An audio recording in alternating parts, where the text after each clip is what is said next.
92 seconds. That is all it took. 92 seconds for Attorney General Pam Bondi to sit in complete silence after Congressman Thomas Massie asked her one question. Not a complicated question, not a trick question, a simple question about $847,000 that moved through the Department of Justice during her first week in office. Watch what happens when Massie pulls out that red folder. Watch Bondi's face. Watch her lawyers scramble. And watch 92 seconds of silence that just ended her credibility. You need to see this until the very end, because what Massie uncovered is not just about money. It is about who that money protected and why Bondi is refusing to explain where it went. If you are new to this channel, subscribe right now and turn on notifications. This hearing just became the most important testimony of the year, and you need to see every second of what happened next. Let me set the scene for you. House Judiciary Committee, Room 2141, Tuesday morning, 9:47 a.m. Eastern Time. The room was already packed when Bondi arrived, every seat taken. Journalists lined up against the back wall, cameras positioned at every angle. But here is what nobody expected. Thomas Massie, Republican from Kentucky, walked in carrying a red folder so thick it looked like a phone book. Security scanned it twice. The guard looked confused. Massie just smiled and said 5 words. Evidence does not need clearance.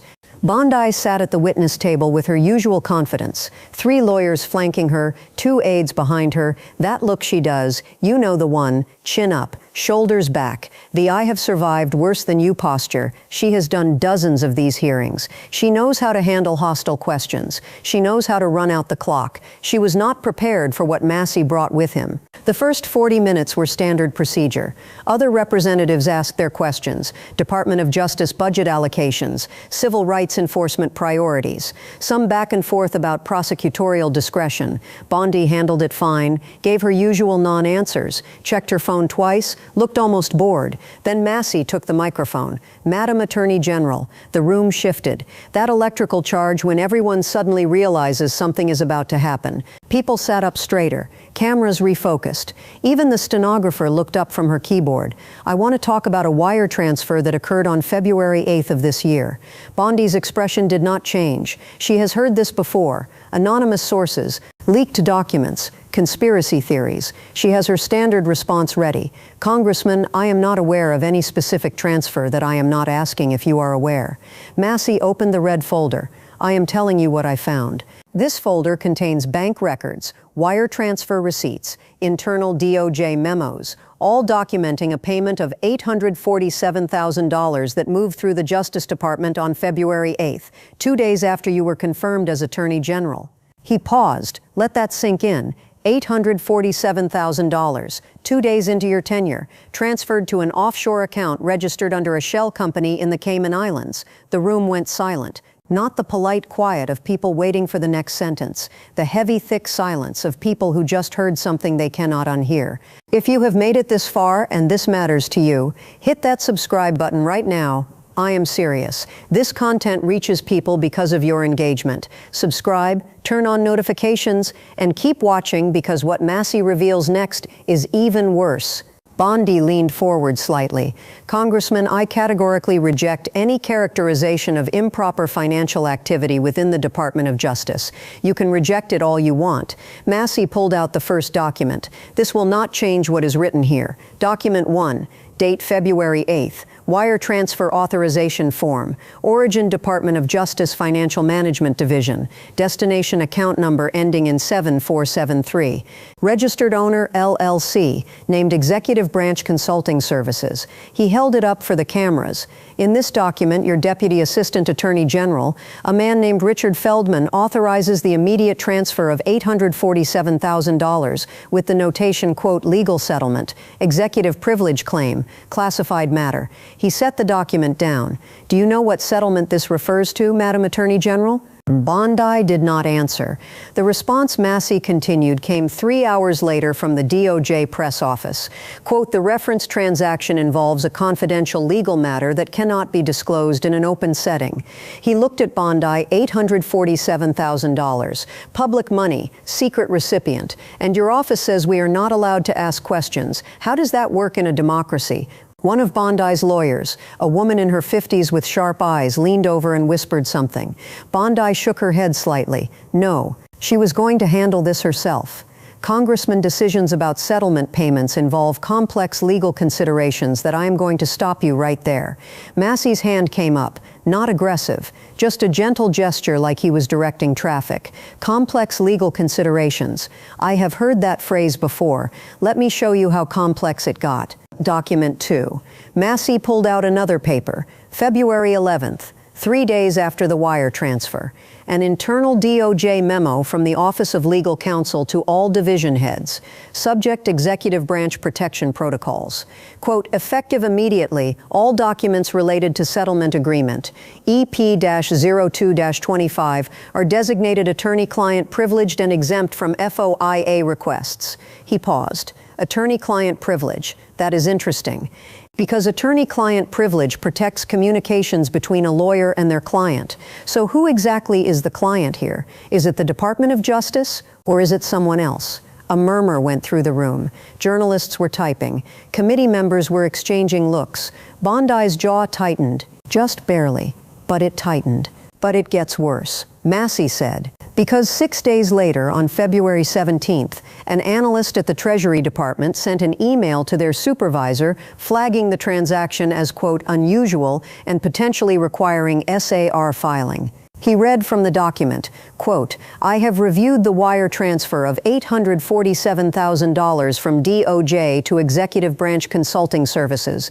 The recipient entity has no employees, no physical address, no business history. This appears to meet the threshold for suspicious activity reporting. Response from the supervisor, quote, do not file SAR. Matter is classified. Executive Branch decision. He looked at Bondi. Executive branch decision. Someone at the very top of the government decided that $847,000 moving to a shell company was not worth investigating. Now I need you to tell me, who made that decision? This comparison was devastating.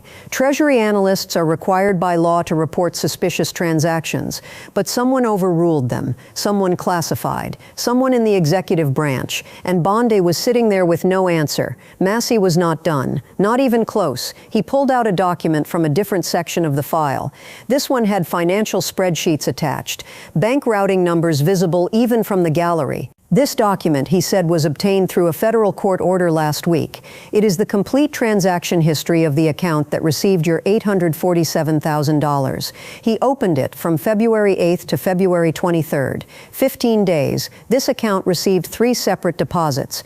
$847,000 from the Department of Justice, $293,000 from an entity called National Security Litigation Fund, and $1.2 million from something called Presidential Legal Defense Trust.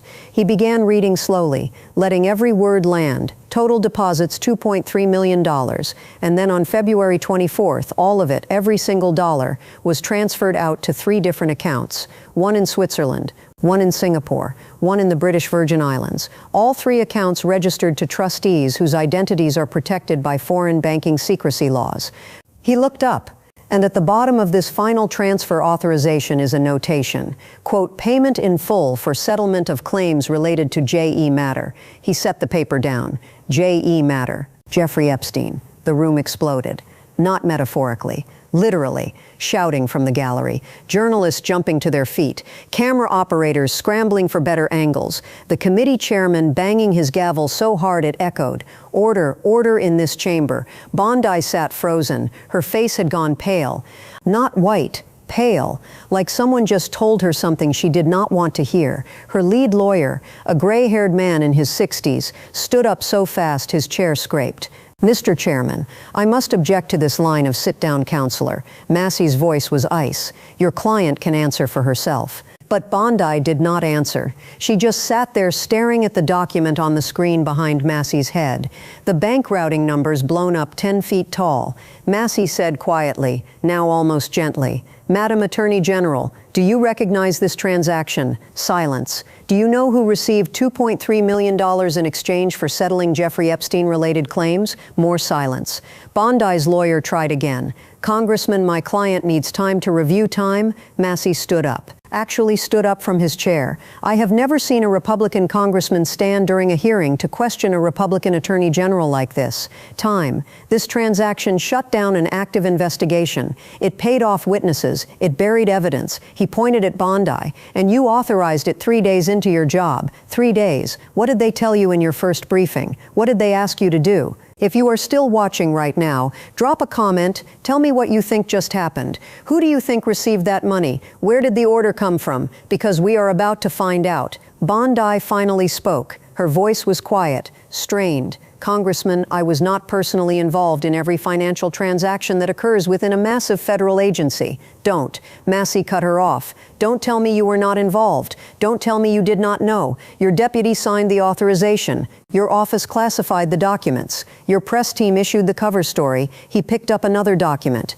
And here is what happened after you authorized that payment. DOJ activity on Epstein-related litigation dropped 94%. Witness deposition 0. Document production request 0. Active case file 0. You did not just settle one claim, Madam Attorney General. You killed every single investigation your department had into Jeffrey Epstein's associates. And here is the part Massie said, pulling out one more document that should terrify every American watching this. This is a DOJ internal list created in 2023 and updated in 2025 during your tenure.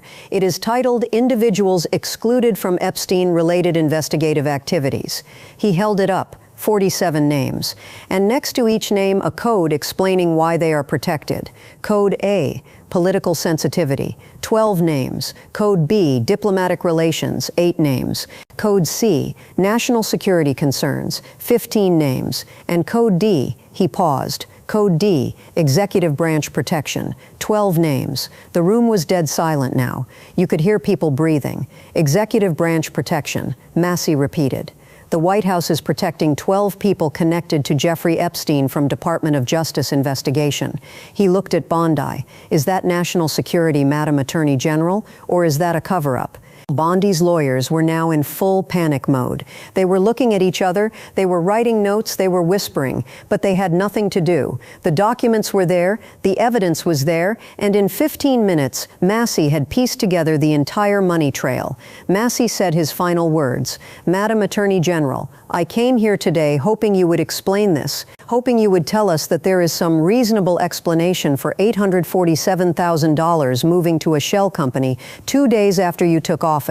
But instead you have sat there in silence. 92 seconds of silence. I timed it. 92 seconds where you could have denied this, could have explained this, could have defended yourself, but you did not." He gathered his documents. These bank records will be entered into the congressional record today.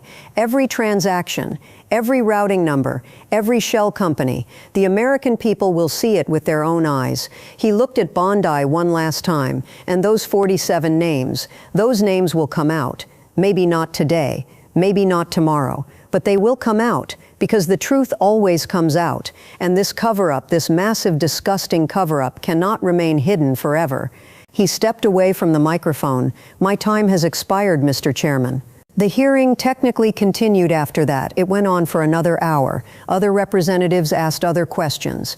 Something about antitrust enforcement, something about immigration policy. None of it mattered. Nobody was listening. Nobody cared. Because Thomas Massie, a Republican congressman, had just done what nobody else would do. He named the money trail. He showed the documents. He connected $847,000 to Jeffrey Epstein settlements.